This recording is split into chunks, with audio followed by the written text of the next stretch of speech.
Hey y'all, welcome back to the cheat code. I wanted to do a little bit of a part two of a Jay-Z intuitive reading slash just some thoughts and things that came to me. So the other day I saw online on YouTube that Jay-Z was, I guess he had like a pop-up shop in Manhattan on an old abandoned, I guess, train. And I was thinking to myself, I'm like, when's the last time that Jay-Z did like an actual interview? Not the one that he did recently where it's like he wanted to address the rumors. And, people made the jokes about that, how many people can tell that he actually was interviewing himself? Because the person that was interviewing him, there's a huge age gap, which doesn't mean that they're not, or that person was not in tune or might not be aware of Jay-Z's music. Because there's an age gap between me and Jay-Z as well, but I know his music. So it's like, it's more or less just the fact that you could tell that the person was basically handpicked. Because I remember the last time that I saw him do an interview, aside from the one with Gayle King, and I didn't actually watch the full interview. I just kind of saw bits and pieces and clips and things like that. But prior to that, I remember when he had his Life and Times YouTube channel, and the only person that was interviewing him was Elliot Wilson. And again, he had just it almost seemed like the questions were curated. So it was a very controlled environment. And when you get to the Jay-Z level, we'll say, in music, at least what his relevance was in music, not that it's really shifted that much, but I mean, in terms of like when we're looking for music nowadays, I don't think anybody's expecting Jay-Z to do any music. They're, looking at him as a businessman right now, which he's always said he is. And he just happens to know how to rap. Yeah. So basically, yeah, he didn't really have to do any interviews. When you get to a certain point and you are of a certain status, it's like doing an interview is like a bonus. But I think with social media and things like that, like I remember even thinking back, like how is Beyonce going to adjust to the Instagram world when she's so private? Because it's like, is she really going to put up pictures? And I think she maneuvered that very well. I remember she released her first pictures of Blue Ivy on her personal website. But I think that she wasn't getting the type of traction that you would get from, a platform like Instagram, because people want to be able to get all their information in one place, or at least, be able to get a fair amount of information. They don't want to have to keep clicking and going to different sites. Like, I want to go to your site personally to get your information. If they're a real huge super fan, like her Beehive, I'm sure they were all over her page. But other than that, when she made it to Instagram, I was very impressed with how she managed it, in terms of just showing her outfits, having a million and one outfits. And I liked how she handled that. And also, she uses her music and she uses her Instagram posts to kind of communicate to her fans how she's feeling and stuff like that. So I think she handled that very well as a PR person myself. For those of you that don't know, yeah, I went to school for PR. So anyway, as to why I'm not utilizing those skills on myself, we're on the Cheat Code channel. We're talking about spirituality and things like that. So we can tell why I'm in a bit of a gray zone right now. So anyway, yeah, going back to Jay-Z. So what I was kind of thinking about was that since he did his Roots picnic, was it in Philadelphia? I think that he did it, and he did his freestyle, and then there was the controversy with his hair, and then it was like, I never thought his hair was fake. I definitely, as I mentioned in the last video, I saw over the years what other people were seeing, how he would adopt different people's parts of their persona, or maybe, the cadence of their voice, or, just little things he would take on from people.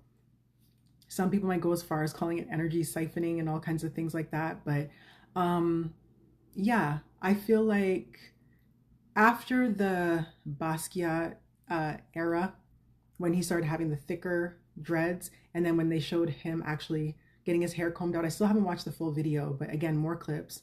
I'm just not that invested, to be completely honest with you, in watching him take out his hair, because I don't believe the story. That's the point, and a lot of people don't believe it either.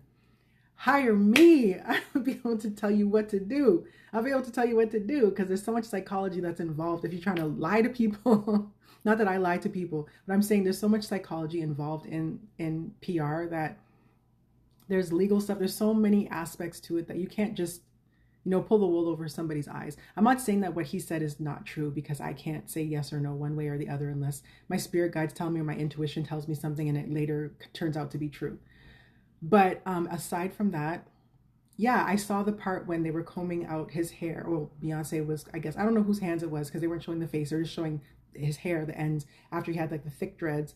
And I saw them going like this. I was like, oh, so they actually had like, maybe some like extensions or like braiding type hair that they kind of probably wrapped around his hair to make it thicker. Because when they took it out and I saw the length of it and everything, I was just like, and how much more thin it was. I was like, yeah, absolutely. There was some additional hair added. But people saying that he has like a, what do they say? Not a lace front, but they were saying he had like fake hair or a wig or all. I highly doubt it. And I don't think that, I mean, people always used to make fun of the fact that he doesn't really grow, or he can't really grow facial hair or whatever.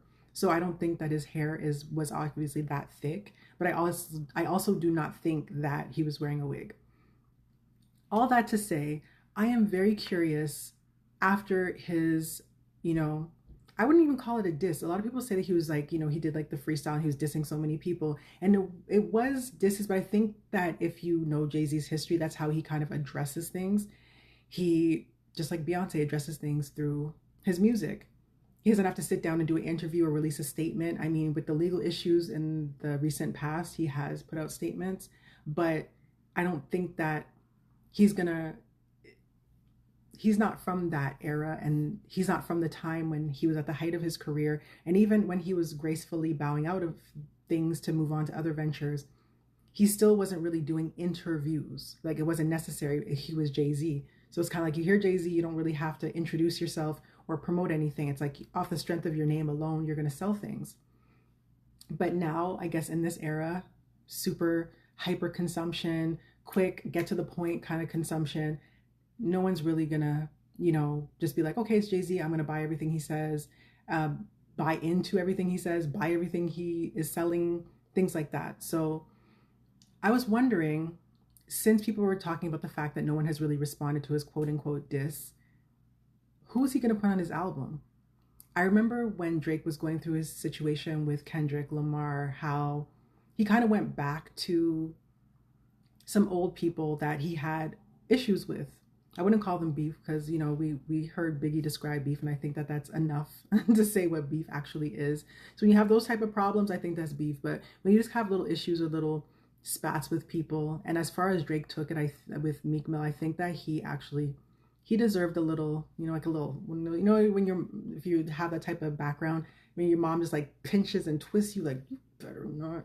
It's like he had his moment with that, I feel, with the Kendrick Lamar thing, because that stuff has been building for a while for him. I think that was a little karma coming back and just tapping him a little bit and being like, bad boy, okay, get your act together.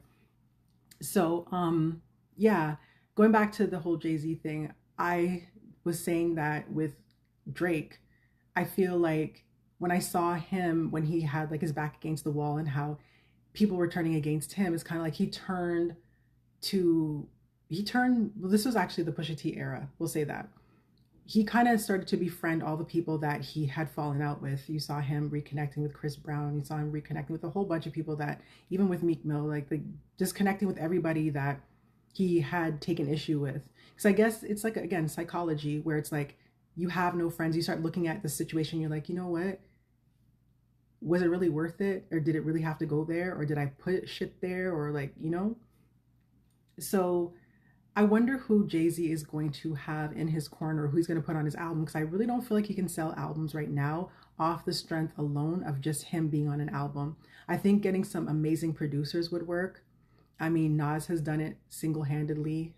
Biggie's done it single-handedly. But those are like, they're all in the same category, and that's like a certain era that happened, where the producer and the DJ, or the producer and the DJ, the producer and the rapper could, make an amazing album on their own. But now, and it has been, and especially with social media, it's like there has to be features, there has to be gimmicks, there has to be something to kind of push it forward and break through all of the noise to say, okay, here I am. And because he's been away for so long, and because there's so much controversy and people really want to know what happened, what do you know? It's kind of like they're looking for that sort of a thing. So I'm curious. And I thought, I'm like, maybe since I was picking up that, from both my spirit guides and what I was picking up intuitively, I feel like they're trying to push Blue Ivy forward now and have her, I guess start working into her own career and her own, working into her own self. And that being the case, and then, her debut at the Met Gala and stuff was kind of falling into what I was picking up on and what I was guided about. I feel like he might put her on the album. I mean, I think if I'm not mistaken, she is, I wouldn't say Guinness, but I think that recorded history wise, I guess in the United States maybe, she is the youngest to have a record credit because he put her on, I guess, I don't know, she was like a couple minutes old and gave her credits on his album or on his song that he did when she was born. So I don't even remember the title of the song, but because that was how long ago. So yeah, I feel like he might debut her on his album. That's the only person I can think of that would actually make it be like, oh wow, let's get Jay-Z's album, because rumor is that Blue Ivy's going to be on it.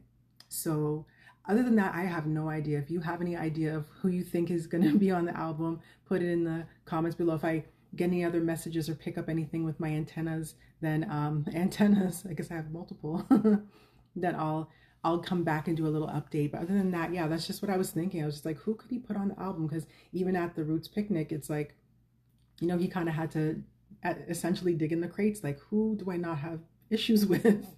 And, it's like not really, he can really just reach out to the quote unquote new school of people because, he still, I feel, has that ego like a lot of people have, where it's kind of like the last time he had to do something, I wouldn't say had to do something like that. The last time he was doing any type of collaborations with any new school type of artist, it's like if they were on Rock Nation or if they were kind of looking at him, like looking up to him and like, oh my God, I got a Jay-Z feature kind of thing. I'm gonna say, oh my gosh, I don't say, oh my God. The spiritual attacks is crazy. So are crazy. Until next time, it's cheat code.